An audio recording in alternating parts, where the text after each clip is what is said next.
Monsoon. And I'm Bobby the Brain Heenan. Hello, everyone, and welcome to Prime Time Wrestling. Boy, I'm excited this week, and rightly so, because we have with us, as our feature attraction, the world's heavyweight champion Hulk Hogan in a 15-foot-high steel cage, a chance to see Benedict Arnold get his dues. First things first. First things first, Bobby. This has got to be the worst piece of garbage I ever heard in my life. Some X-rated, you have a lot of audacity putting something like that in my hands. That's not a meeting of any kind. That's a piece of filth. You must have put something on here. Please. The tape I gave you last week was nothing like that. You're disgusting, you know that? Oh, wait a minute. I'm being honest with you. Honest? It'd be the first time in your life you'd ever be honest. The tape I gave you last week was the minutes of the meeting. It was a whole meeting with Jack Tunney and I. Sounds like something you Miss Betty put together. I beg your pardon. Well, that's Betty what put it looks together like nothing. to me. But nothing will change my mind about the feeling of today's program, because we have with us the world's heavyweight champion. We're going to see quite a bit of him. In fact, you're laughing, huh? You're going to be laughing when it's over. I'll look into this. We're going to see quite a bit of the Hulkster this week here on Primetime Wrestling.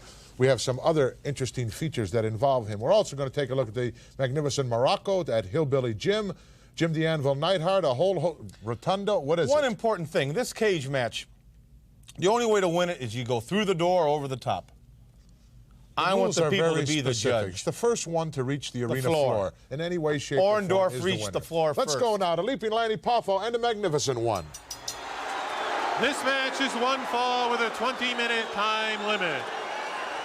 First, from Downers Grove, Illinois, weighing 253 pounds, Leaping Lanny Poffo. His opponent from Sunset Beach, Hawaii, weighing 275 pounds, the magnificent Muraco.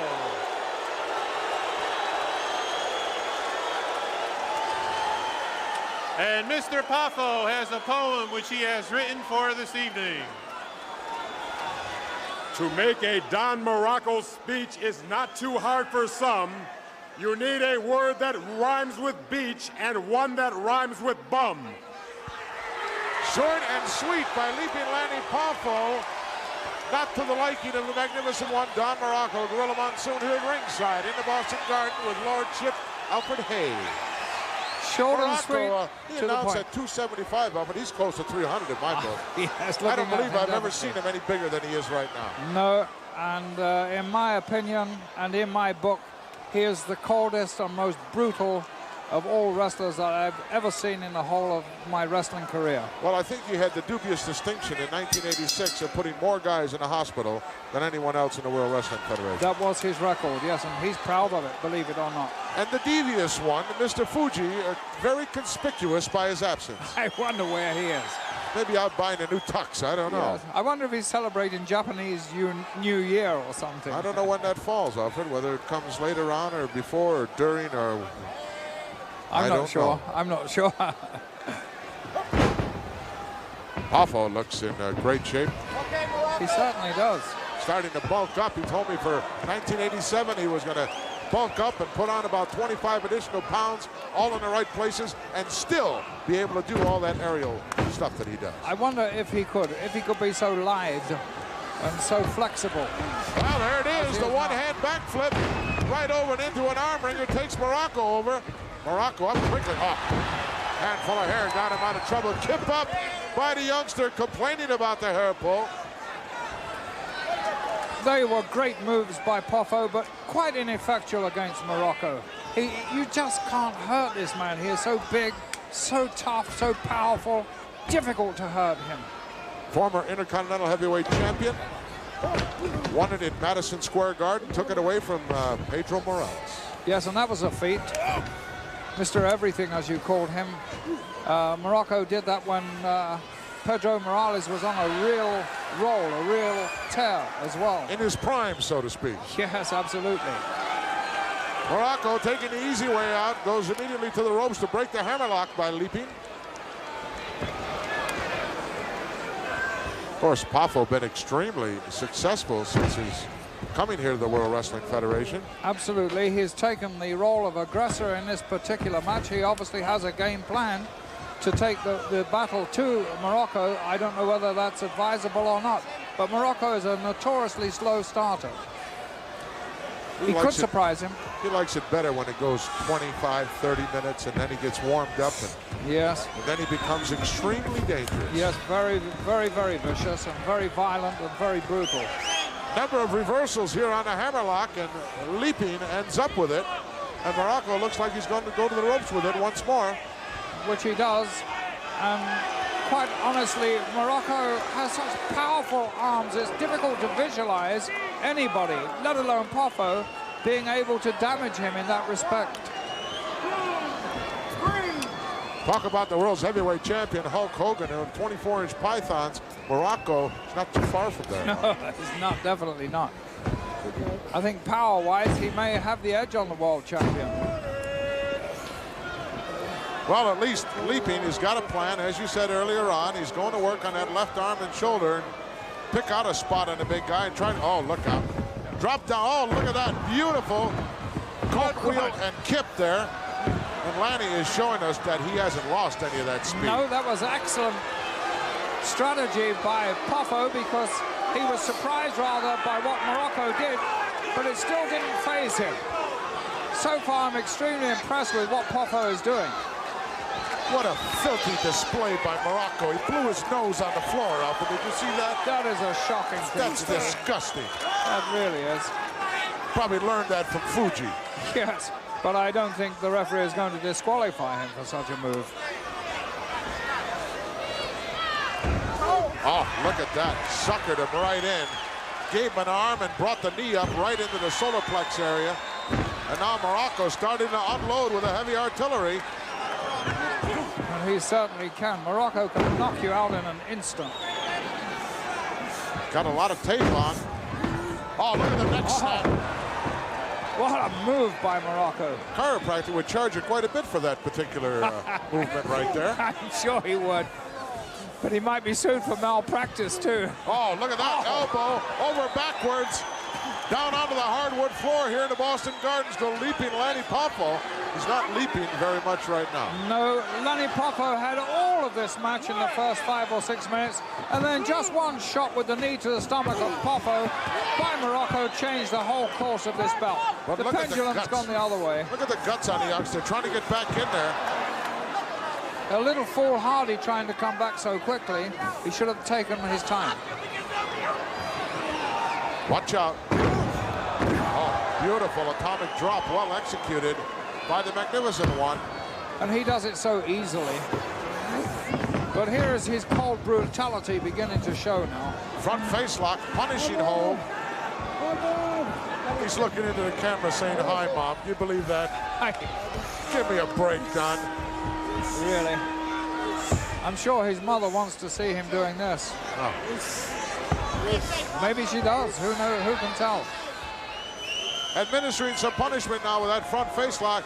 Referee's actually got to reach under there and make sure that that's not a chokehold. And the referee did not do that.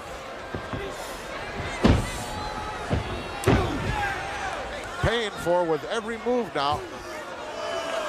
I think he tried to throw him out, and Lanny got that right foot up front there and stopped him. Oh, neck breaker. Oh, what a move by Muraco there. Right down on the back of the head of Lanny. The youngster now is finding it very, very hard to hold his defense against Muraco, but he is a resilient youth, and he may yet show us something. Look at that! Just as I said that, he did. Leaping brought those knees up just at the last split second and caught the Magnificent One right in the lower abdomen area. But here he comes. And Lanny is waiting for him. The youngster's got that adrenaline flowing now. That right hand is doing some damage. Right on the jaw. Down goes the big guy.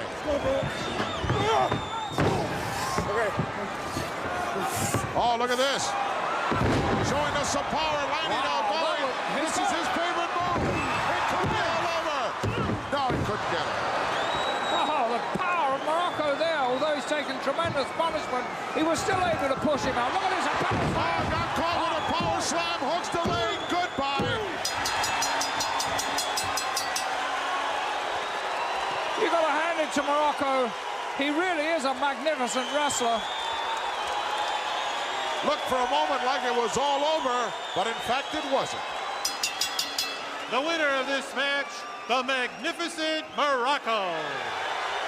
The Magnificent One, Don Muraco, showing us that ring experience. Here it comes. Tremendous slam here by young Poffo. He goes for his finishing hold and absolutely executes it well. But look at the power, Muraco, right up both hands. He didn't hook a leg or anything, Alfred. He No. might have got Muraco with that move had he hooked a leg. A little inexperience there, but here more inexperience because look, trap, power slam, a tremendous power slam. Now look at that leg And then hook.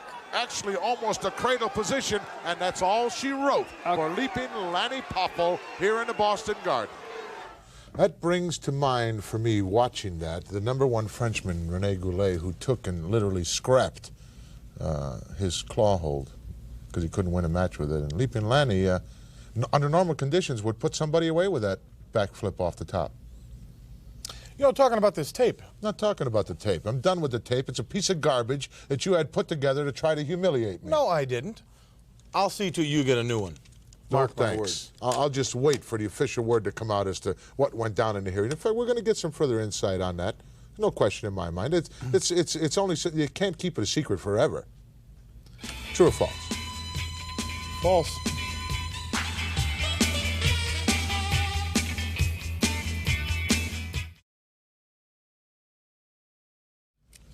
There has been a golden boy around the World Wrestling Federation for some, shall I say, 60 years. 60 years, 30 Scotland. would be. Well, I'm not talking about Arnold Scotland. I'm talking about the golden boy, Danny Spivey. You've seen one golden boy, you've seen them all. No, not exactly true, Bobby the Brain Heenan. Now that you mentioned golden boy Arnold Scotland, he had quite a career here in the World Wrestling Federation. We're going to be taking a look at the golden boy of today, Danny Spivey, against a real tough cookie in JJ, Jimmy Jack Funk. Let's go to ringside. I want to see Scotland. You will someday. First from Amarillo, Texas, weighing 249 pounds, Jimmy Jack Funk.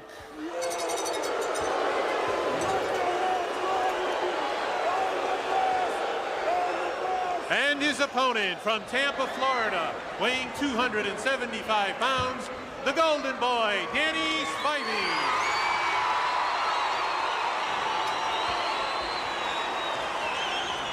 Well, Monsoon here at ringside in the Boston Gardens, a tremendous crowd on hand. Joining me at ringside here, His Lordship Alfred Hayes, after a very nice vacation in your homeland. Yes, I really enjoyed that, but it's fun and it's really nice to be back. And where better could I be than right here in Boston? Boy, this is a town that a lot of exciting things happen in, and right now we're looking at the golden boy, Danny Spivey, and his opponent, the Lone Ranger. The Lone Ranger, yes, Jimmy Jack Funk, and you may call him the Lone Ranger, but he's certainly a force in there, in the ring. He's one of the hottest in the heavyweight ranks today, and I think Spivey might be on the wrong end of a decision here. Well, I happened to catch a glimpse of him up in the north end earlier this afternoon, Alfred, and he had the mask on.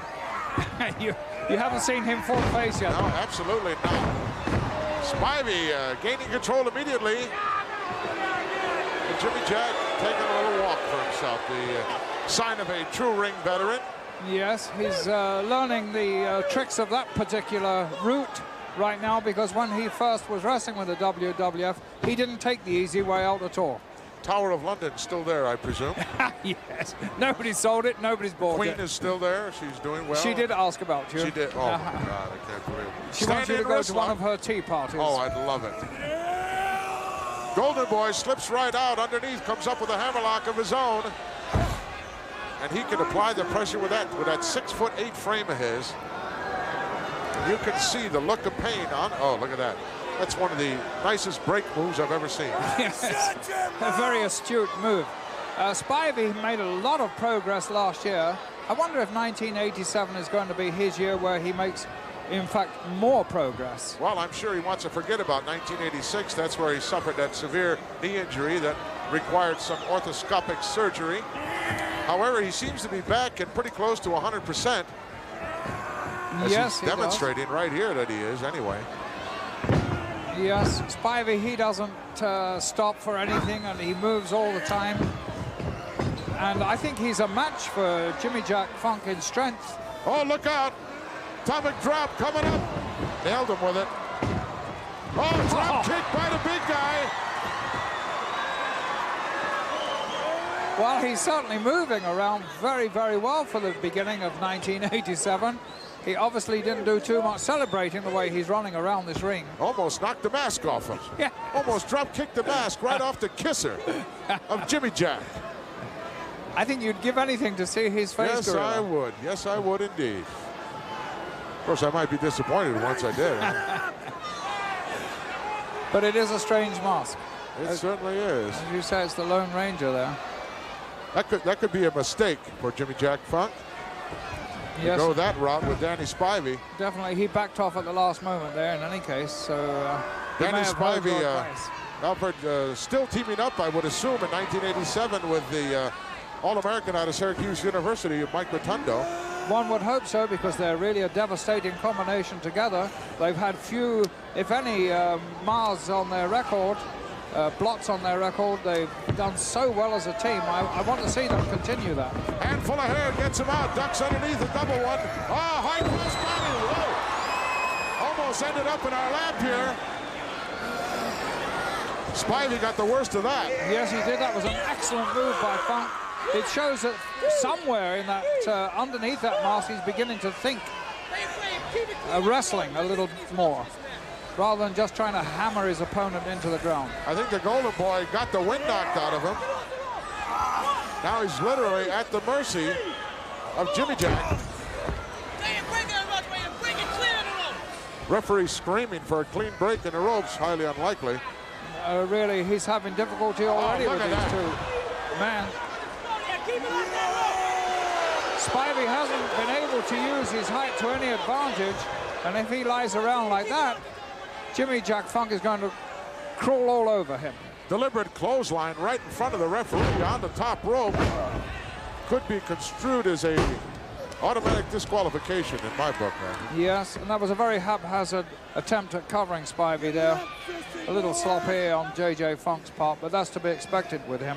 Reverse chinlock now by Jimmy Jack, who had to spend quite a bit of time, I understand, in the bunkhouse.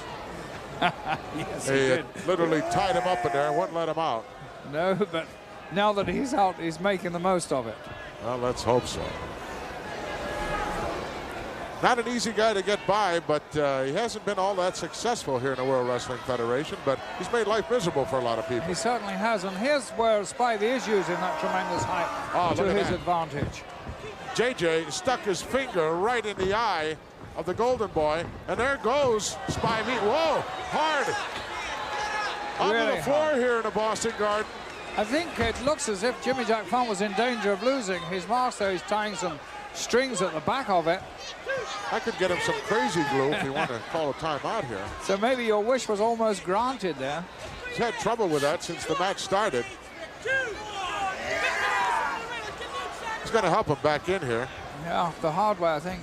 Oh, nice block by Danny in the left hand. He's a southpaw. Another block and another big left. Oh, snapped him right on that top rope once again. That was another good move by Jimmy Jack Funk, because he had two shots at Spivey, both were blocked, and yet he still had something up his sleeve to come back with. He does some of those little spurt things that are good, but unfortunately they don't Running come often enough.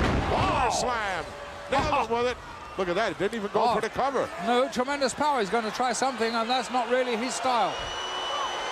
High risk move. Nailed him right between the eyes.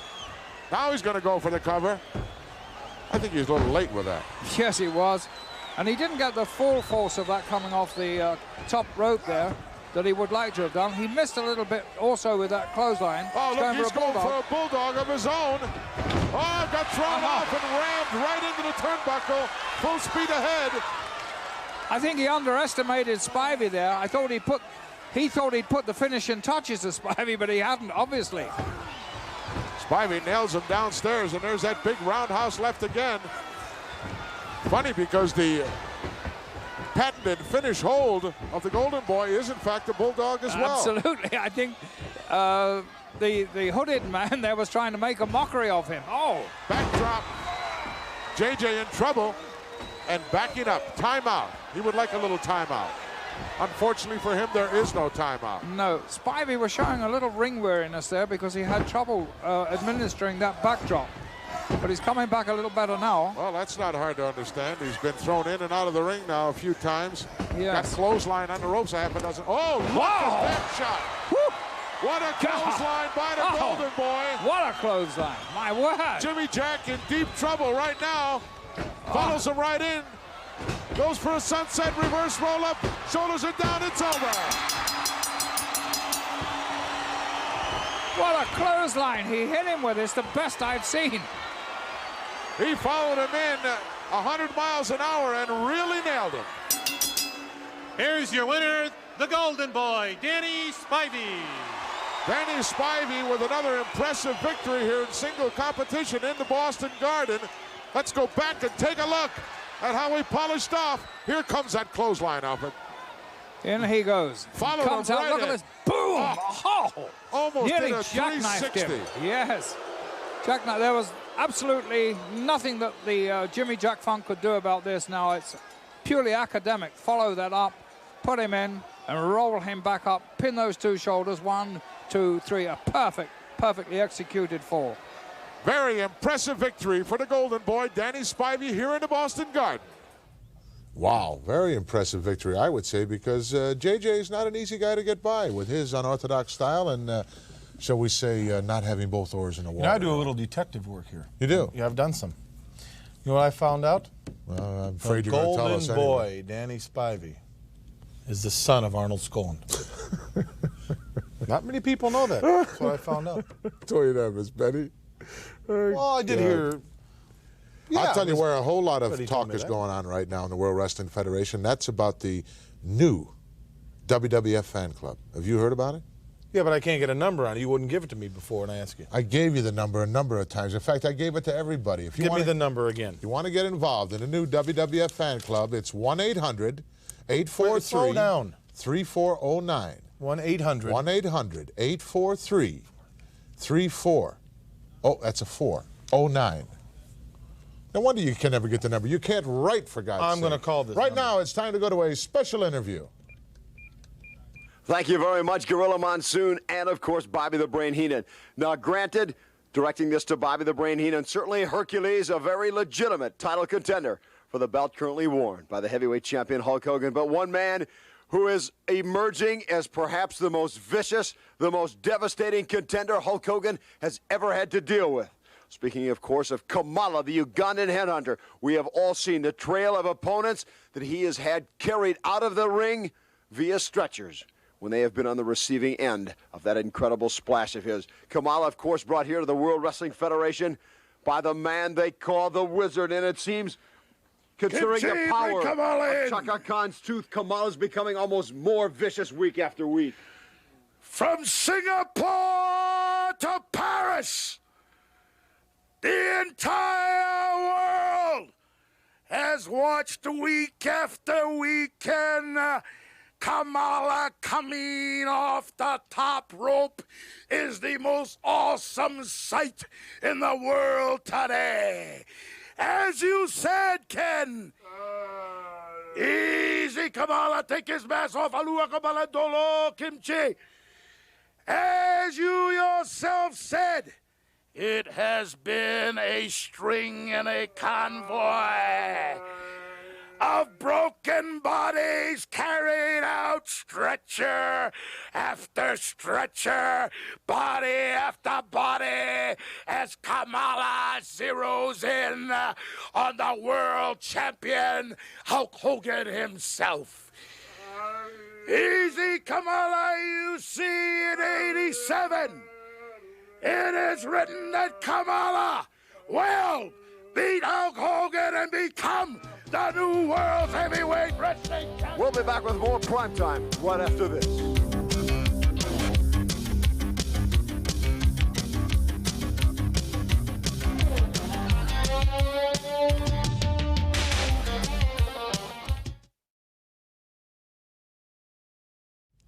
It's time to bring you all the latest breaking news on what's going down here in the World Wrestling Federation, who's going where and what's happening and what's going down. I'll tell you one guy who's about to explode upon the scene here in the World Wrestling Federation, a dear friend of yours. Who? Outback Jack. Outhouse Jack. No, Outback Jack. Oh, Outback Jack, yeah. Outback Jack, an outstanding individual, a huge guy at some 6'6", 300 pounds plus, and he's got some very unusual friends. You know why he's wrestling here in the WWF? Australia didn't want him. Go to the footage.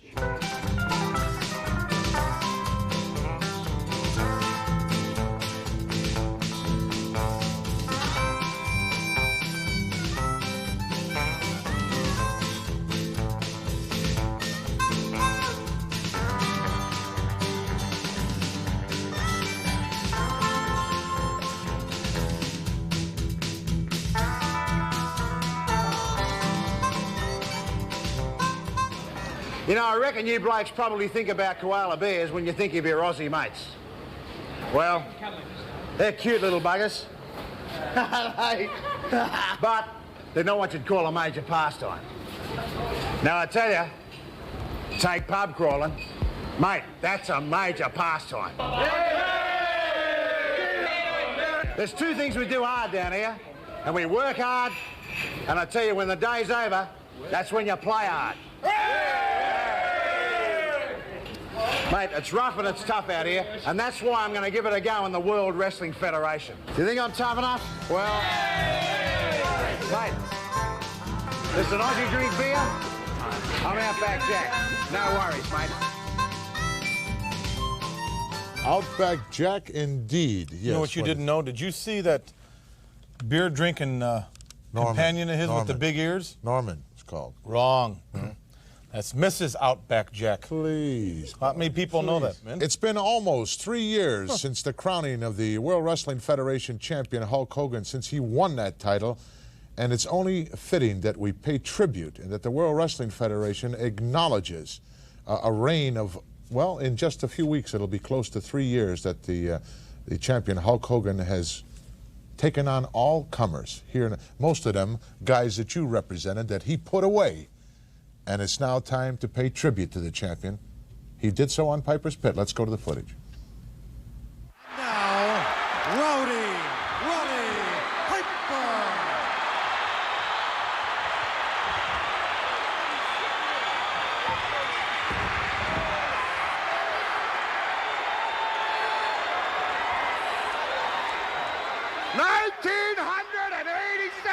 And I'm still alive. In the true fashion of Piper's Pit, I have something, as you can tell, very prestigious and possibly the most important pit I have ever done in my life. Obviously, we have here a presentation, and to do the presentation, I would like the president of the WWF, Jack Tunney, to please come on out here and issue this presentation. Thank you. Pleasure to have you here. Ladies and gentlemen, we're delighted to help honor a very special man on a very special occasion. Let me read what it says on this trophy. 3 years ago this week, you captured the WWF Heavyweight Championship belts in a memorable battle. You are one of the greatest professional athletes in the history of sports. You are a champion who has raised wrestling to heights never before scaled. You are one of America's most patriotic citizens. You are loved and idolized by men, women, and children of all ages. You are the single most recognizable star in the entire world. We salute you on the 3rd anniversary of your reign. Let's all honor the one and only Hulk Hogan.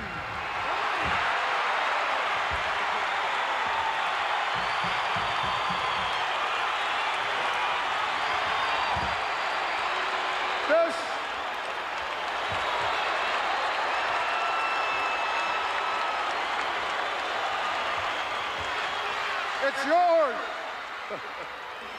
Unbelievable. You know, January 23rd, 1984, when I won the world title, I knew there was something special, man. I knew there was some kind of electricity, but I never believed 3 long years down the road, thousands of people just like you would all turn into Hulkamaniacs and to receive an award. To receive an award for something that I believe in, the training, the saying the prayers, the eating the vitamins, to be rewarded for living this thing. This is unbelievable. This has got to be just as great as when I won the world title. This is going to be just as great as the first time I saw you Hulkamaniacs. And from here, it's higher and higher we go. This is unbelievable. Unbelievable. Ladies and gentlemen, Hulk Hogan's best friend, Andre the Giant. I'm sure you have come here for congratulations, and I'm sure you have something to say. 3 years to be a champion. It's a long time.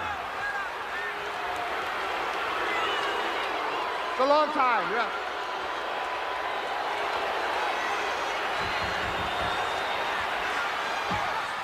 Well, nice trophy, a nice trophy here. There you go, Hogan. There's to you.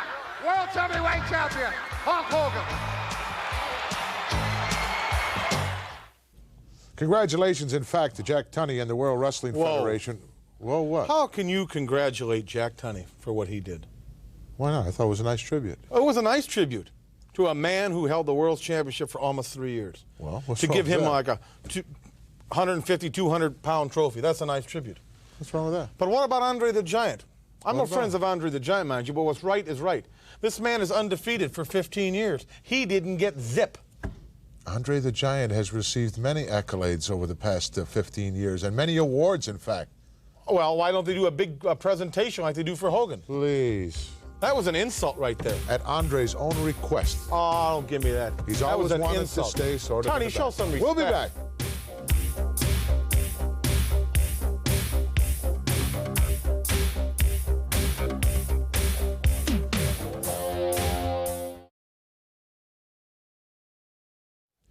Well, earlier on in the program, we had a chance to take a look at Norman, the four-legged bull friend. I can't get over Jack Tunney. Please, if I were to say to you, Brain, who is the two-legged bull right now here in the World Wrestling Federation, who would you say?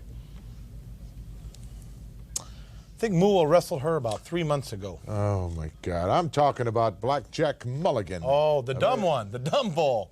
Opposition for him this week here on Prime Time, Brutus. He's got more Beefcake. flies than the Yankees. Let's go to the match.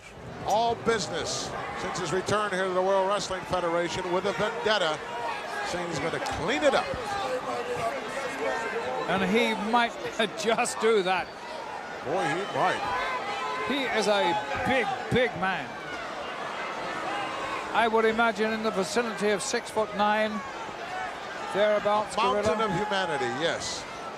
6'8.5", 6'9". Got to be close to that 400-pound mark. Approaching 400 pounds. His arms are just enormous. His back spreads. Look out, don't turn your Wow. back on the hammer. Oh, he did. And he got clobbered. This is not a tag team match, ref. What are you doing? Valentine has no business in the ring. Oh, there goes a referee. Well, they don't care about him. They just want to do some damage. I can't understand why they're both in the ring there, and the referee is not able to do anything about it.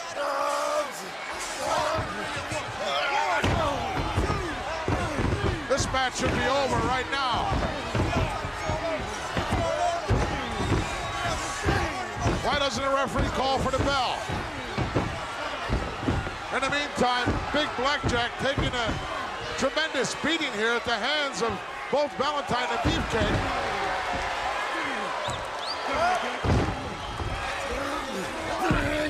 Well, if Blackjack can weather that part of this match, with both these men having attacked him viciously, very viciously indeed, perhaps he might be able to manage to stage a comeback himself. and do something about it. Threw everything at him but the kitchen sink, and the big guy's on his knees, but he's starting to unload with some big right hands, and Brutus is the recipient right now. Wow. No way. Mulligan needs to get to his feet here. Oh, Brutus with a big leg drop and nobody home. And Blackjack coming up. A big right hand in the midsection. Brutus pounding away, but the big guy's trying to get... Oh, he made it. He's on his feet. Look out. Look at the size of him compared to Brutus. Brutus himself is 6'5". Beefcake, the recipient of that big right hand. Look out. Wow. Oh, those massive arms. Cut down Brutus there as if he was just a matchstick. He got the big guy riled up. Watch out. Flying elbow. He nailed him with it. Get the shower ready. It's over. Oh, the big man made short work of Brutus in the end. Well, he's going to make life miserable for a lot of people here in the World Wrestling Federation. I know you didn't want to hear that. You know, I just want to say, I thought it was nice of Andre to come out and congratulate Hulk, because the Hulk has idolized Andre the Giant ever since he entered the realm of professional wrestling. Always looked up to Andre the Giant. That was his hero, and still is. I'm amazed that Jack Tunney didn't have some kind of an award for Andre before now. I already told you. For other people, too. He's already received a number of awards over the years. But he's wanted to keep it to himself. Andre doesn't like to be in the public eye. I understand that, but they should have forced Have you ever been to Andre's house? Highly unlikely. I have. Why he would has I go trophies galore. But why isn't they make a big presentation out of it? I'm just saying. We're talking about the world's heavyweight champion. Andre's not the world's heavyweight champion. There's only one world's heavyweight champion. That's Hulk Hogan. And he Are you too thick to understand I understand that. I'm not too thick. Right. I'm saying that's not right. Special pit Do something for somebody that deserves it. And now Jake the Snake Roberts in the Snake Pit. You know, it's great, being in a position like this, because I have the opportunity to see some of the finest athletes in the world. And every country has great athletes, there's no doubt about that. So there's no need even naming them.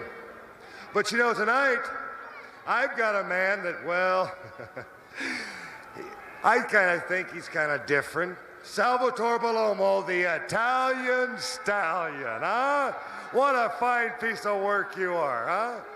You are one of Italy's finest athletes, is that correct? I am the best from Italy. You are the best from Italy.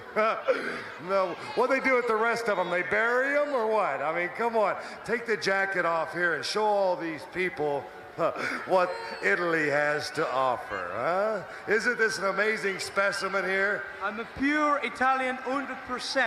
100% Italian. Is it true that you are now carrying the flag that Bruno Sammartino has handed down? Well, I will carry higher than him.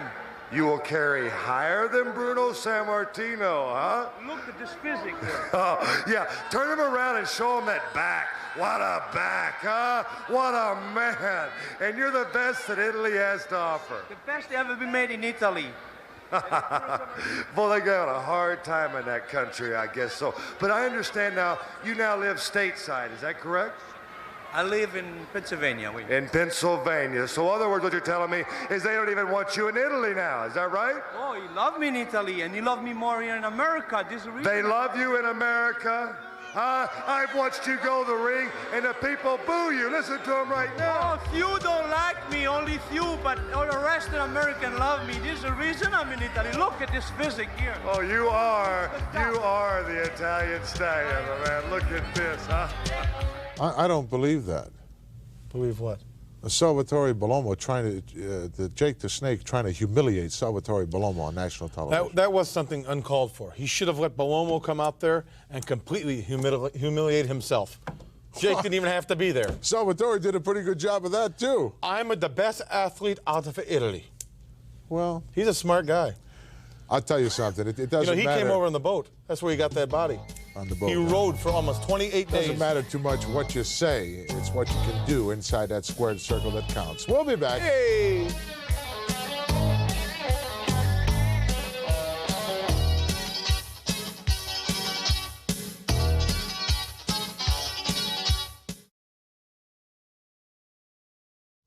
Seems like everybody and their grandmother wanted to get on the program this week when they heard that Hulk Hogan was going to be our feature attraction. And what more fitting way for Hulk Hogan to be on the program than to have a guy that he brought in, a protege of his own, a guy that he took out of the audience and made a superstar out of. I'm talking about Hillbilly Jim. You know, since Hulk Hogan took over the career of Hillbilly Jim, when he plucked him out of that audience and put him in that ring, he hasn't advanced 1 minute. Please. He's still dumb. He's in there with a tough guy, and Jim the Anvil Neidhart. Let's go to the action. I got to see this. The power and brute strength of the Hart Foundation, Jim the Anvil Neidhart, former professional football player, said it wasn't rough enough for him. Yeah, absolutely. Didn't like the helmets and the shoulder pads and the rib pads. He wanted to take more punishment. He said they were sissies wearing all that stuff. And he's learned a lot too from his tag team partner, Bret Hart. He's learned that fastness. They've worked out a lot together. They're a remarkable team. We must face that too. But even so, Jim Anvil, as a singles wrestler, he's certainly made a name for himself. Hillbilly Jim always in a great mood. Whether he wins, loses, or draws in a match, he's always wanting to shake hands with everybody. Look at the Anvil. He doesn't want to shake hands. No telling what's in the pockets of those bib overhauls either. And no, he's been known to produce something or other from those pockets from time to time. Got on those spanking new, well, they're not new now, but they still look new because they're patent leather wrestling boots that were given to him, in fact, by Hulk Hogan. Really? For his first matchup as a professional wrestler. Well, I would imagine the size of those two, Hulk Hogan and Hillbilly Jim, that they're the only boots that would fit him. Probably so. Side headlock by the Anvil. Jim gets rid of him in a hurry. Wow. What happened? Oh, he is a big man indeed. The immovable object met the irresistible force. Yes. And Hillbilly's going to try a shoulder block. No, nothing happening. Ha, look at the Anvil laughing at him. Oh, he's happy about that. He's saying, come on, do it again, do it again. That was fun. Hillbilly is willing to oblige. Here he comes. Oh, he came off with a chop right on the top of the head of the Anvil. Sent him down to the canvas. Hillbilly having a good time right now at the expense of the Anvil. Wants to shake hands. Hillbilly Jim really enjoys his wrestling. Just have maybe a little test of strength here. Anvil said, look, I know you're taller than I am. Bring the hands down here. We'll show everybody who's more powerful. Now we get the lockup. Wow, went downstairs immediately. Putting Hillbilly down to his knee. A little devious action there by the Anvil. Oh, double leg kick. Oh, a smack round the face to humiliate him. Charging in and an arm drag. Didn't expect to see that from Hillbilly Jim. I don't think he expected us to see it either. No, and I don't think Anvil expected that. He was the last one. Got a wrist lock here, but he doesn't really know exactly what to do with it. The Anvil realizing he's got to get to his feet here. He can't have this big guy laying on him for very long. No, and that was a tremendous show of power by Anvil to come out of that. Long arm. Ooh. I think the Anvil's quite groggy, you know. Yes, he is. He doesn't seem to be moving with much fluidity. Oh, look at this. He's reaching in. He's trying to pick the big... Oh, he does. Whoa! He clotheslined him. Talk about power. The Anvil just showed us some of it as he literally picked up and dropped and clotheslined on that top rope, Hillbilly Jim. 1, 2, that was a power move if ever I've seen one by Anvil, because he picked that 300 pounds plus Hillbilly Jim up with one arm. He didn't really have any leverage involved. There was all brute strength of it. Yes. He wasn't in a position to get any leverage. Now he's making the big guy pay. Or you'll get an education in a hurry here in the World Wrestling Federation. Absolutely. Hillbilly Jim didn't expect to be picked up there, and up he went and was brought forcibly down on that top rope. And he's in bad shape now. 2 hands full of whiskers and a big right hand, and Hillbilly's in trouble. Capacity crowd just stunned here in the Boston. Wouldn't you say this is an important match in the career of the Anvil? Very important. If you lose to a big dumb hick from Mud Lick, it's over. Where's the Colonel? The Colonel? Yeah. Jimmy Sanders. I mean, Jimmy Hart. Yeah, the manager. He's around. Yeah. I don't know where everybody is. See, they always come to me to ask me things. We'll be back with the conclusion in a moment.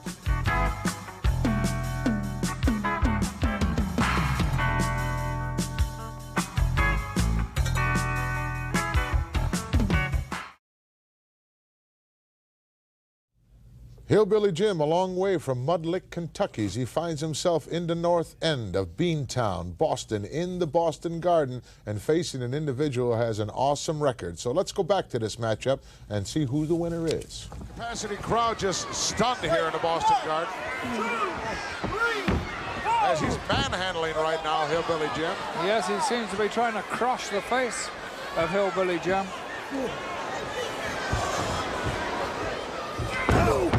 No matter how big you are, when you're down on the canvas and you're on your back or you're on your side, all your power is left you. Absolutely, and that's exactly where Neidhart wants his man. Well, maybe I'm wrong because he's picked him up, but I would have thought that Neidhart would have kept him in that position down on the canvas where he couldn't do much. I believe the Anvil was trying to take a chunk out of the forehead of Hillbilly Jim.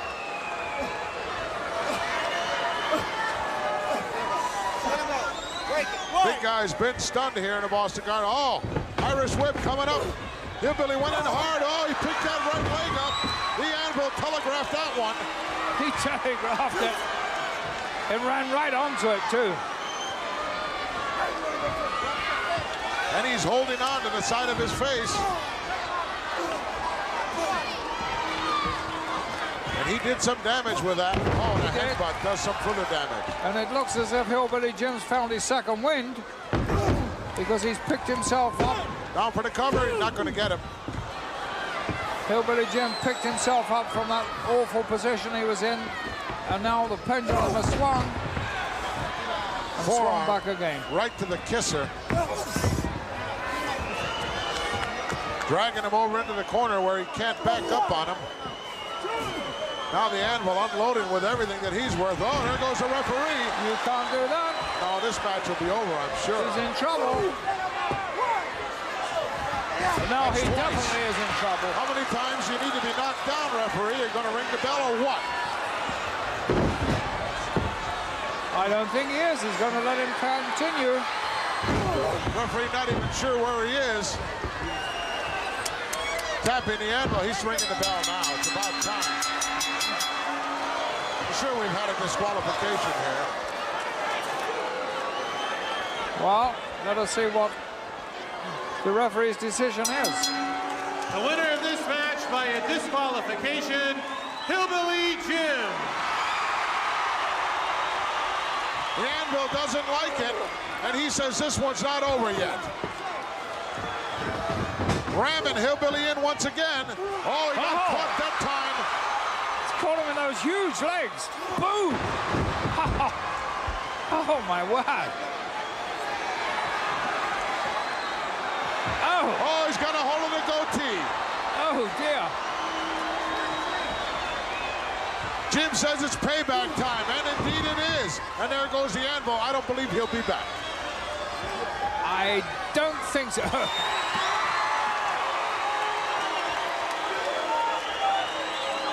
Disqualification, not the way that Hillbilly Jim wanted to win this match, but nonetheless, it is a victory for him here in the Boston Gardens. Keep your eye on this guy. Not the kind of victory that Hillbilly Jim wanted, but I don't know. I think the Anvil got the message that just wasn't his night. Well, I think the referee saved Hillbilly Jim from a good backside kicking. You're dreaming. You're dreaming, as you usually do. Let me ask you this, Bobby the Brain. Sure, shoot. Okay? I mean, ask. All of a sudden, you are out of nowhere, just like a bolt out of the blue, you are on the side, so to speak. At least that's the opinion that I'm getting, the vibes that I'm getting of Andre the Giant, a guy who you personally had suspended. That's right.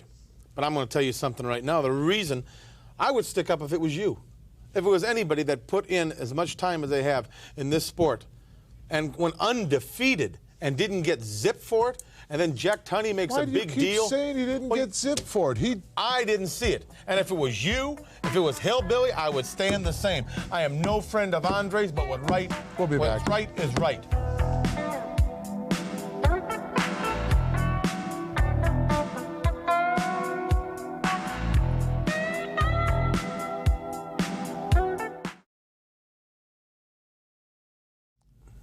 Boston Garden, the setting. And whose backyard? The Duke of Dorchester. See, now there, Pete Doherty, the Duke of Dorchester. You say that just like that, the Duke of Dorchester, and you accept it. But you question me every time I talk about the king. Why is he the king? Why is he the Duke? I know why he's the Duke, and I know why the other guy's the king. He's been on the throne too long. That's the only problem with him. Against a real tough customer in the All-American out of Syracuse University, talking about Mike Rotundo. Let's go to Boston Garden as we join us in progress. 2,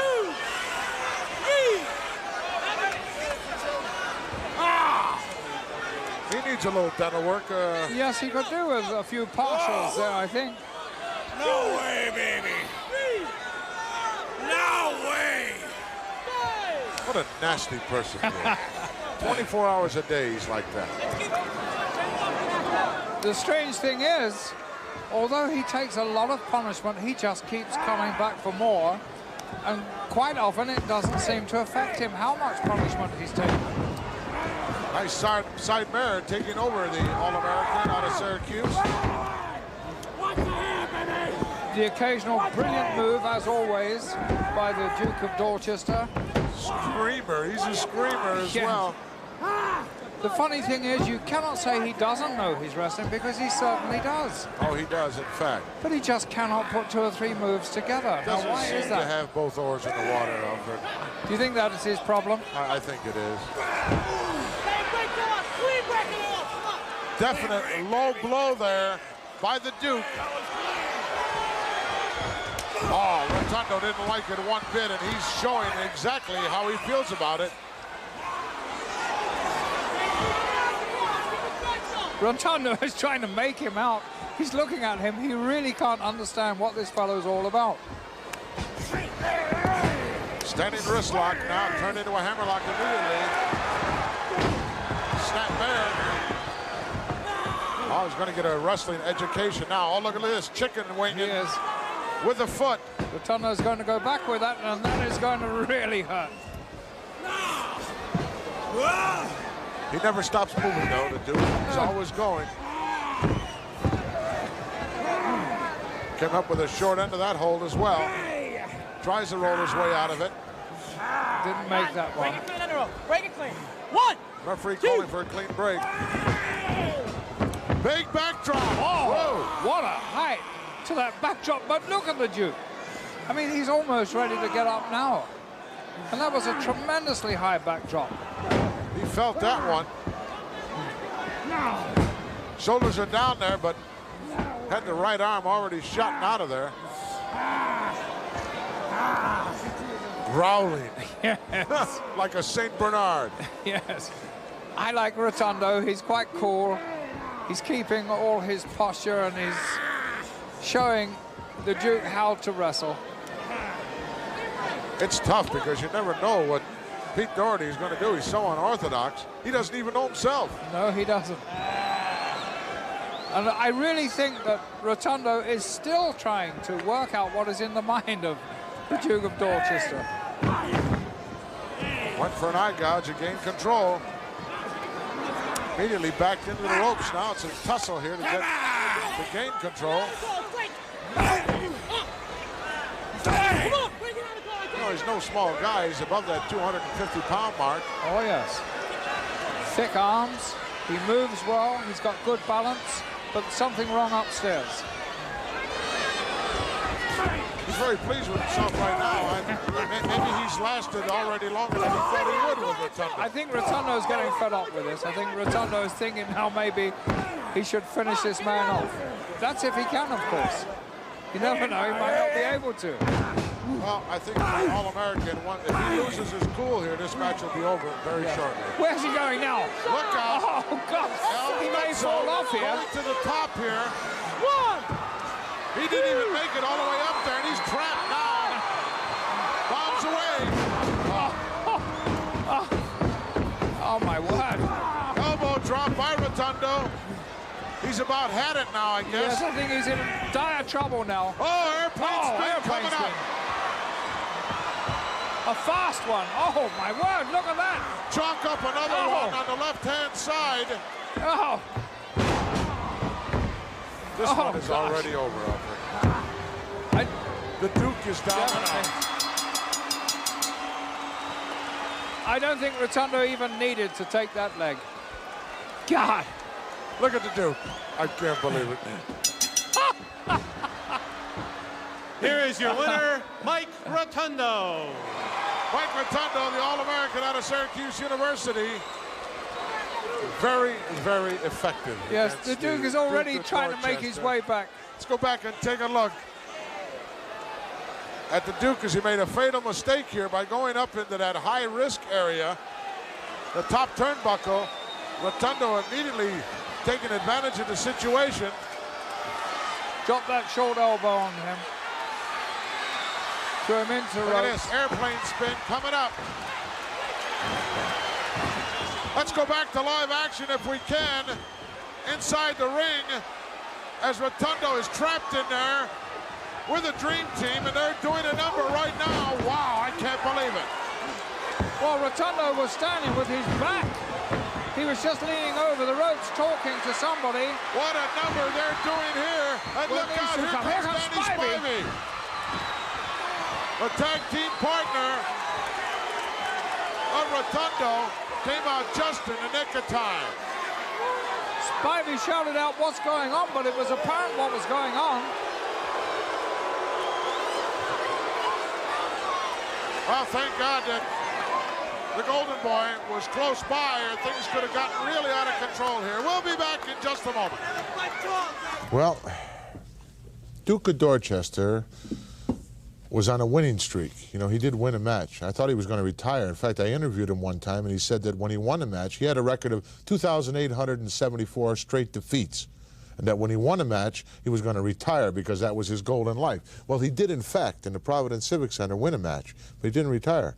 Now he's got to start all over again, I guess. What do you care, right? What do I care? What do you care? I don't care. You're going to care when you see your man, Benedict Arnold, get his clock cleaned. Well, you're going to care when you see that. I'm going to care. I mean, Mr. Wonderful Paul Orndorff.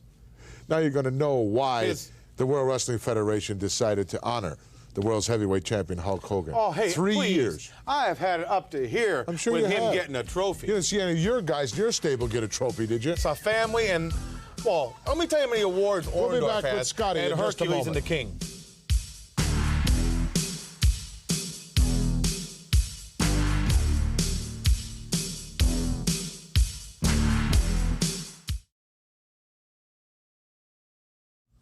Certainly looking forward to this next match because I expect to see a scientific match, Brain. Sometimes, Scotty you know, McGhee and Tama? Tama. Toma. Tomaine. No, it's not Who Toma. cares? It's Tama. Tama. He cares. Parents had 9 months. They came up with Tama. So what's wrong with that? How do you know tree what ape. that means? It means tree ape. No, it does not mean That's where they tree live. ape. They live in the jungle. They're all savages. We're going to go back to the Boston Garden as we join this match in progress. Tama, come on down Scotty McGhee and Tama. Let's go to Tama, the action. fetch. And the referee, yes, agreed with him. It's not. Another nice short forearm, perfectly legal, but wow, that's a roundhouse right there by Tama. Look out, headbutt, whoa. Put Scotty right down to his knees in a hurry.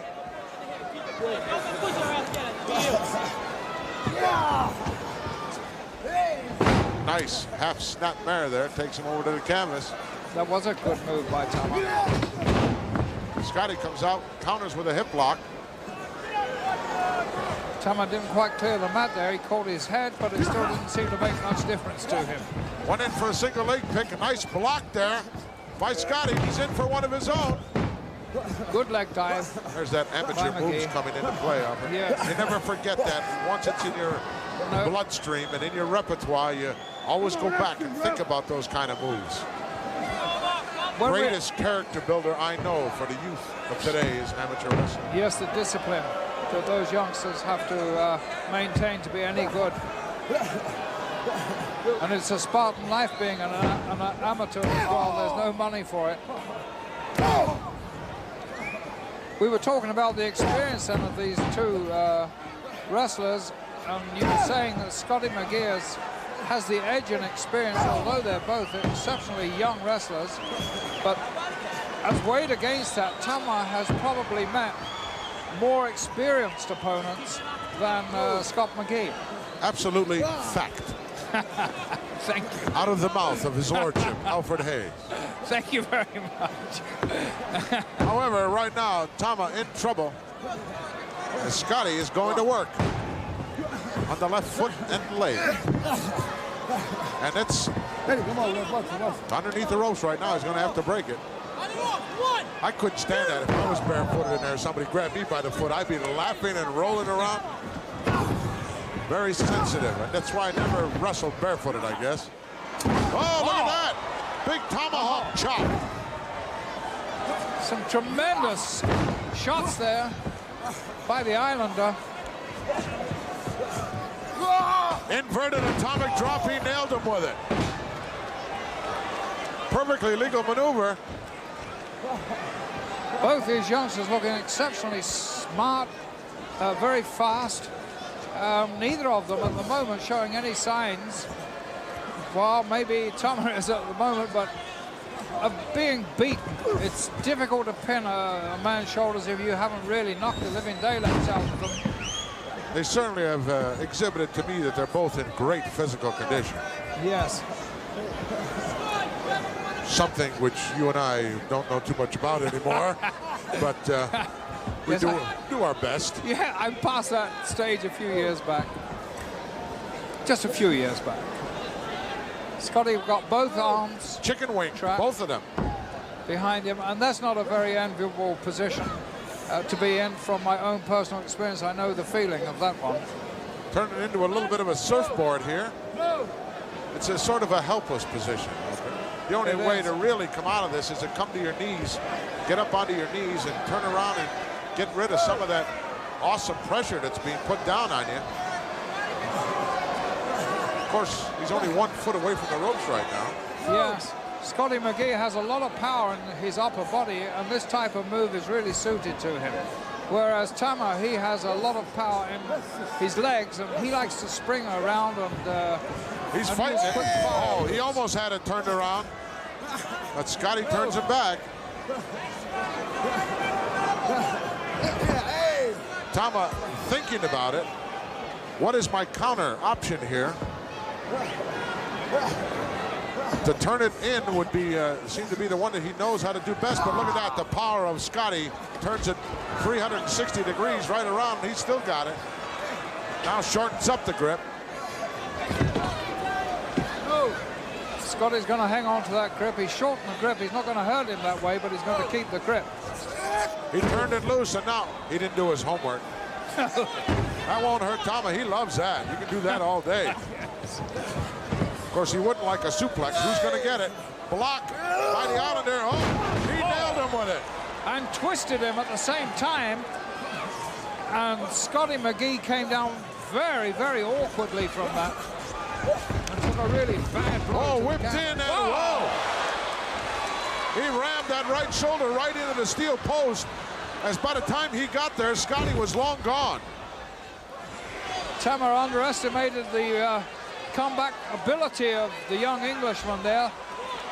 Scotty gone to the outside, but he got trapped up there. He's caught. Wow, that's halfway across the ring. Tama coming down now. Oh, he got nailed. He really did get nailed, but the Englishman now is taking some heavy blows to his back, which is already a little suspect. Things looking good. A nice forearm uppercut and another one. English style, I might add. Yes, and so effective as well. Especially the way Scotty's putting those in. Reversal. Look out. Oh, he just let him go right by him. Look at this. Oh, big headbutt right to the sternum area. And it's Tama now going to the outside. And he's going up there like grease lightning. And this is where he excels. He absolutely high flyer, cross body, hooks the leg, referee way out of position, and he still gets a quick. Actually, he beat him by about a 5 count, Alfred. Yes. Referee was so far out of position, he had to go all the way around to make the count. Here's the winner, Tama. Tama chalking up another impressive victory, this time in the Boston Gardens. Let's go back and take a look. Here it comes. Nobody home. No, a miss there, and that was most unfortunate. But look at this move by Tama. A headbutt right to the heart, and then he takes his time because he knows he's got his man beaten. Even so, Scotty still gets to his feet. And this is where this young man excels on that particular part of the ring. Watch the height.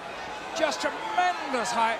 Misses a little bit, like you said, Gorilla, but still has the ability to take that leg and hold him there for the 1, 2, 3. Haku will be very proud of his partner, Tama, as he goes on to victory. I knew that would be an exciting... What are you looking at now? Oh, I'm just the latest edition of the World Wrestling Federation magazine. You noticed a couple months ago, Elizabeth's picture was on the cover of this. Yes, so? And Macho Man said he should be on the cover. I mean, he's the athlete. And this shows you how much weight the man has and power with being the Intercontinental Champion.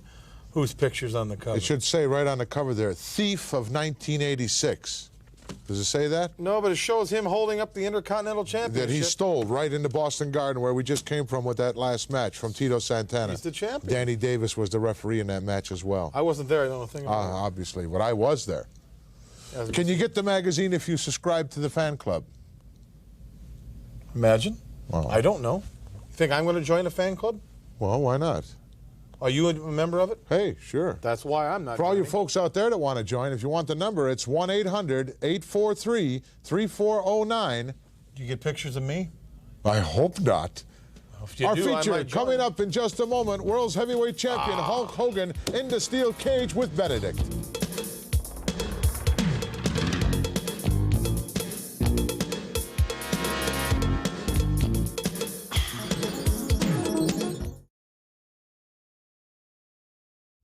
Well, this is the time of the program that we've all been waiting for, a chance to show you exactly the kind of material that the world's heavyweight champion Hulk Hogan is made of. I am not going to rest until Hulk Hogan is finished in professional wrestling and is no longer heavyweight champion of the world. In other words, you're not going to get any rest. Very little rest indeed. Say what you want. It's going possibly to 3 more years, possibly 13 more years. This Who is knows the year. capabilities of Hulk Hogan? Let's go to the special steel cage matchup. Too bad. History in the making here in Hartford, Connecticut. And listen to the roar of these fans as the champion makes his way to the steel cage. Yeah, but it seems to me, McMahon, that I already heard this music. Obviously you have. Paul Orndorff stole Hulk's music, and tonight he will attempt to steal, cajole, whatever possible, the title away from this man who is now testing the strength of the steel cage. Well, I'll tell you what, I don't think Mr. Wonderful is going to have to steal anything, McMahon, because nothing can be stolen inside a steel cage match. There will definitely be a clear-cut winner. And champion Hulk Hogan entering the ring, I believe, the way that he just might exit over the top rope. Only 2 ways out. That's over the top rope or through the door. And the champion ripping away the T-shirt, and these fans are going nuts. What a show of strength on the part of Hogan, McMahon. He can tear a T-shirt. Well, I think you'll see plenty in the way of strength from the champion Hogan and perhaps from the challenger Orndorff as well. Well, I'll tell you, ripping a T-shirt isn't going to psych out Mr. Wonderful, and look at Wonderful going at him. Oh, Orndorff wasting no time at all. Let's see. Oh, come on.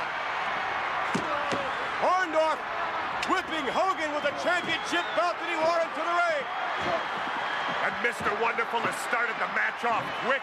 He could be going for a quick one right here. He's going for the door. He's going for the door. They open the door. Paul Orndorff trying to get out.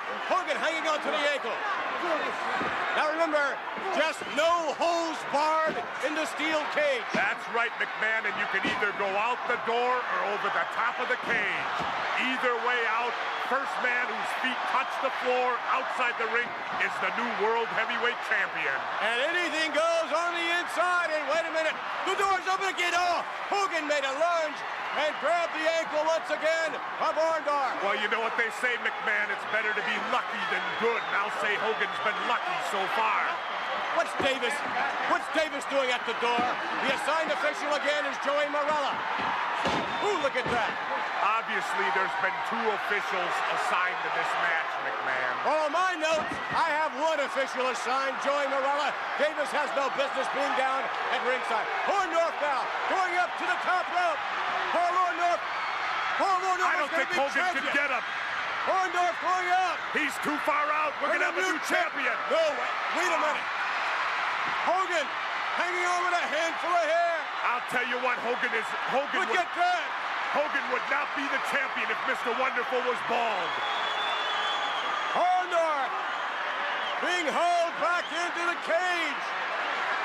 And champion Hogan is hammering away. Look at this. Orndorff upside down. The champion rams him into the cage. And again. Now you're seeing the example of why this is the most brutal match in wrestling. Right there. Orndorff still on his feet, maybe not for long, as champion Hogan continues to batter away. Well, the tide is shifted to Hogan right now, and if Hogan is smart, he'll make a move. Oh, look at this, McMahon. No wonder he wears the headband in the ring. Look at that. He's choking out Mr. Wonderful with a headband. Look at that. What? Don't you tell me you didn't see nothing either. I don't see it now as Hogan continues. Wait a minute. Champion Hogan going up to the top rope. He's going to get out over. No. Orndorff with a handful of tights. Now hooks the ankle. Paul Orndorff trying to yank the champion back down. Right hand in the midsection. Bends the champion over. And another one. Orndorff is tenacious. Well, I'll tell you what an uppercut. Orndorff is lucky after being choked out with that illegal headband that Hogan wore into the ring. There it is, laying on the mat. Now don't you tell me you didn't see nothing. In comparison to the damage a steel cage can do, that bandana means absolutely nothing. Both men will probably never be the same after this match is over. Well, for once, McMahon, I'm going to agree with you one time, because I'll tell you what, inside that steel cage, you get your entire body, head, face, arms rammed into that cage, and you definitely are not the same when you come out of a match like this. Right now, the champion hanging on to Paul Orndorff, both men inching their way over to the open door, and Orndorff on his way out. No, missing with the elbow. Orndorff attempting and missing again. Champion Hogan on his feet. Look at this. Can you sense the tide is turning again, Jesse? Apparently it is, and Orndorff's going for the top, but he's not going to make it. Look at that. Champion Hogan hammering away. And again. Off the ropes. Here comes the champion. Whoa, big right hand drop, Mr. Wonderful, right in the mat. Now Hogan's going for the door. Oh, wait a minute. Come on, unlock it now. They had it unlocked for Orndorff. Finally unlocking it for the champion. What? He could have been out of the cage by now. Well, you notice it was Joey Marella that was having the trouble getting the door open. That's because Davis had it locked. As it's supposed to be locked, McMahon. What's it supposed to be, open? Orndorff ramming the head into the lower abdomen of the champion Hulk Hogan. Remember, anything goes. Well, I'll tell you, McMahon, look at these two guys. This reminds me of the Thrilla in Manila with Ali and Frazier. Neither one of these guys will be the same when this is over. It's taken its toll on both of these guys. It has indeed come down to this, and Heenan shouting instruction to Paul Orndorff. Orndorff on his feet. Orndorff's trying to measure the champion. He's trying to deliver that one blow that'll knock Hogan down enough so that Mr. Wonderful can make his escape out of this cage. Headbutt by Paul Orndorff. He'll try anything to win the title. As well, he should try anything, McMahon. It's a championship of the world on the line. You're going to do whatever it takes. And the championship is taken this most unusual manner. No holds barred. The first man out of the cage in any manner. either over the top or through the door, whose feet hit the floor, will be declared the victor. And oh, block. No, wait a minute. Both men in and both men down, and I think they're out. What happens here? I don't know. Maybe they count. Maybe they wait until tomorrow. But we're going to sit here until one of them gets up. They both heads hit that cage at the same time. And it's going to be the man now who can reach down with that intestinal fortitude, the guts, who wants it the most, who's going to get out to the floor, McMahon. And also the man who can reach down and have a little something extra going for him. Like maybe 20,000 Hulkamaniacs. Look at this. Champion Hulk Hogan is climbing up on the opposite. Wait a minute. But so is Mr. Wonderful. They're going up opposite sides. Champion Hogan. Hogan has the lead right here. Mr. Wonderful's gaining on him. He's gaining on him. No, he's not. Hogan, drop down, drop down, drop down, drop Wonderful, down. Wonderful hit first. Mr. Wonderful hit the floor first. Hulk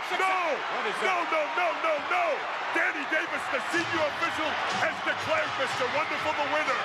No, I can't believe that. What's going on? What is going on here? Davis claims Orndorff is the victor. And Morella's claiming Hogan's the victor. We've got a referee on each side declaring winners. Davis knocked Morella down. Morella's the assigned official. Well, what happened there? The senior official took charge. Listen, these fans upset. Mass confusion here in Hartford. Orndorff sneaking around behind look the at this. Hogan manhandling a knee the referee. to the back. Down to the canvas. Orndorff rammed the knee, and Hogan took out Danny Davis. Joey Morella, the assigned official. We still have no word as to what has happened here. I know what happened. Champion Hogan successfully defended his title. No, he did not. Yes, he did not. Orndorff hit that floor first, McMahon. Bull. You didn't even see him choking him out earlier. How can we judge with your eyes? Wait a minute. Let's listen to this. By the referee in charge, that the result of the match is a tie. That can't end. No way. A steel cage match cannot end in a tie. Therefore, the referee has instructed both wrestlers to continue the match. The match continues. Yes, just as soon as we get both men back inside the steel cage, we'll have the continuation of the first steel cage match in network television history. Stay tuned.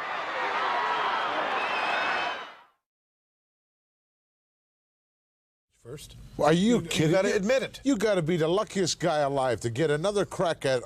You already blew the cage match. I mean, I got to be the luckiest guy alive. Well, Hogan's got to be the luckiest guy alive. Are you kidding? It was obvious to everyone in the building that the champion came down first. It was obvious to Danny everybody. Davis sticking his nose in where it don't belong again. He is the senior referee. Joey Morella's just a young punk. He doesn't even belong out there. Joe Morella was the official assigned for that particular matchup. Danny Davis had no business whatsoever down there at ringside. As they were coming down from the vantage point out, as soon as their foot touched, I looked under the ring. Vantage point? You weren't even looking at where Hogan was. All you were interested in is where Orndorff was. Right under the ring, and I saw Hogan's foot hit that much after Orndorff's foot hit. Where is the gold? Let's let the fans decide who, in fact, wins this match. Let's go back to it. We are back in Hartford, Connecticut, at the Hartford Civic Center, and the resumption of the steel cage match. And Paul Orndorff with a handful of hair of the champion Hulkster. Look, he's dragging him all over the timekeeper. Well, I'll tell you, McMahon, it's obvious that Hogan doesn't want to get back in that cage. Look at you got Orndorff and referees trying to put the champion back inside. I believe the champion's saying he's had enough. I don't think that's the case. Orndorff now coming in. He's on it. Why did he go over the top now? He can't go over the top at this point. He has to have both feet into the ring. Now he can go over the top. Now he can go over the top. But he has to get both feet inside the ring. Both contestants must be in there before one man can get out. Paul Orndorff, I believe, grabbing some sort of foreign object that was thrown in, perhaps by Heenan, rubbing it into the eye of the champion Hulk Hogan. Now, there, as far as I'm concerned, that's the highlight of the match so far. Danny Davis being carried back. You would say that after Hogan manhandled Danny Davis. Well, I suppose Hogan's got it the way he wants. There goes Danny Davis after Hogan puts him out of commission. He's being carried out, but I don't think it's going to help Hogan. Davis had no business being at ringside. The appointed official, Joey Morella, is at the door where he should be. Davis taken back. And if you'll recall, it was Orndorff who drove the knee into champion Hulk Hogan, who then fell into Danny Davis. You know, McMahon, I'm getting real tired of your biased announcing. You've sat here tonight, and you've cheered for Hogan. You've rooted for Hogan to hit the floor first. You've done everything for your champion, Hulk Hogan. I'm getting tired of it, real tired of it. Right now, Paul Orndorff appears to have the upper hand. Orndorff, a moment ago, driving a left hand down into the facial area of champion. Wait a minute. Hawks are kicking out with authority. Orndorff continues to hammer away. Those blows seem to have no effect on Hogan. Champion Hulk Hogan getting it all together. This capacity crowd is going wild. Hogan now moving in on challenger Paul Orndorff. This the ultimate in wrestling competition. Look at that! Oh, and a chop! Well, the tide has turned right here. It's gone into Hogan's favor. Orndorff's going to have to do something to rally here. A handful of hair by the champion. And Paul Orndorff, I believe, is about to be rammed into the cage. Yes! Boom! That's why it's the most dangerous match in wrestling, McMahon, right there. Orndorff being held up by the champion and again rammed. Orndorff, I believe, is out on his feet. I guess ramming someone's head in the cage is what the All-American should do, right, McMahon? Wait a minute. You were the one that called this the ultimate matchup. You were the one that said how brutal this match was. It's survival of the fittest, pure and simple in there. And right now, it appears as though champion Hulk Hogan is going to be the survivor. It's just a shame for Mr. Wonderful at this point because he already won the match earlier. Your opinion only. And now, yes, Orndorff again. Oh, my. Was he ever rammed into the cage that time? The Brain Heenan almost got a foot from champion Hulk Hogan. At least in this steel cage matchup, at least there's no interference from Bobby Heenan. He cannot get in there. Look at this. Up now. In the air. Going across the knee. Devastating backbreaker. And drops the leg of the champion. Orndorff is cut. Bleeding. If Hogan's smart, he'll make a move to get out of there. And that's what's happening, but Bobby the Brain Heenan's making a move to get into the cage. What's going on here? The champion going out, but wait a minute. Heenan hanging on to the ankle. Orndorff back on his feet as well. What is going on? I'll tell you what's going on. Heenan's buying Orndorff some time in there. Here comes the champion. Orndorff trying to get out of the cage. Blocked by the champion. Big right hand by Hogan. Another right hand by Hogan. Orndorff. Atomic drop. And wait a minute. Look at this. Heenan whipped to the cage. Oh. The champion going out. We got a race going on now. Higher. Orndorff's going for the door. Champion Hogan going on the way out. Orndorff almost at the door. And An atrocity, McMahon. This is horrible. I'm telling you, Orndorff won the match earlier. Is there any doubt in your mind who ultimately won this match? There's plenty of doubt in my mind who won this match. Now what's going on? Hogan's coming back in the ring. Oh, it's not good enough that he's declared the winner. Oh, now the big champion. What's he gonna do? Heenan turns around. Oh, what an All-American. Punches a manager. That's not a manager, that's a weasel. Heenan. Oh my, look at that. They deserve each other. And finally, we have the ultimate victor inside the steel cage. And here you can take a look when Hogan won the match the first time. Look. Yeah, you take a look here, McMahon. You look close. Let's find out. Hogan drops first. No, Hogan's legs are bent. Orndorff's are straight. There's no doubt Orndorff's hit the ground first. That's not the way I saw it, but you can bet these 20-some thousand fans here in Hartford are 1,000% behind this man, champion Hulk Hogan, and look at that. There he is right there. You can see Mr. Wonderful. There's the replay again. Let's look at it again. Hogan's legs are bent. You can see Mr. Wonderful's legs are straight. Wonderful is probably, I would say in my estimation, 0.03 of a second quicker. That's debatable. But what is not debatable is what you alluded to earlier on. I don't believe champion Hogan or challenger Orndorff will ever be the same after this matchup. It just took too much out of them. Well, it definitely does. A cage match is designed for that, McMahon. Both of these guys will never be the same, as you said. I will agree on that point. However, at least we have decided one thing. Hogan, without a question of a doubt, has settled the score once and for all with Orndorff. I disagree, McMahon. Mr. Wonderful won the first time when Danny Davis, the senior official, declared him the winner. What's Hogan saying? He loves me. I don't think that was directed He was pointing right at me. Yeah, I'm sure he'd like to point at you, all right. Look at these fans. They go nuts for this extraordinary athlete. World Wrestling Federation champion, Hulk Hogan, victorious here in Hartford, Connecticut, in the ultimate matchup, the steel cage matchup. What an unbelievable individual, and what a despicable display you did. Once more, you had every opportunity in the world to have within your family now the world's heavyweight champion. While the referee Danny Davis was out there, you controlled him, you controlled the opening and closing of the cage. When he was eliminated, you threw some kind of a foreign object into the ring to aid your man, Benedict Arnold. When that wasn't good enough, when you saw the end in sight, you physically went into the ring and got involved in the steel cage matchup and paid the price for it. You took, supposedly, now this has been a week or so, or 2 weeks that's gone by, you took supposedly the split screen of both coming down supposedly at the same time to Jack Tunney. Obviously, Jack Tunney saw it the way everyone else did because the Hulkster is still the champion. I haven't got an answer yet from Jack Tunney. Oh, Jack Tunney's too busy out. He's too busy giving awards to Hogan. He's too busy letting a match continue again. He's too busy letting Hogan put his hands on me. Now, you can do whatever you want to me and Orndorff. Well, it's all over this year. I love it.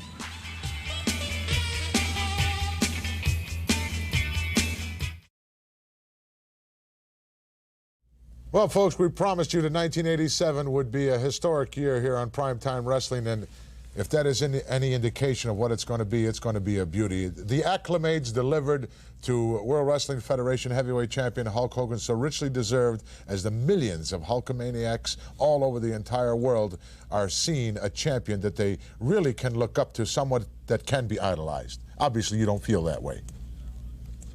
You are down and out the way you deserve to be down and out after some of the things that you did out there. Once again, I'm extremely happy to be able to bring you World's Heavyweight Champion Hulk Hogan. There goes the brain. We'll see you next Monday.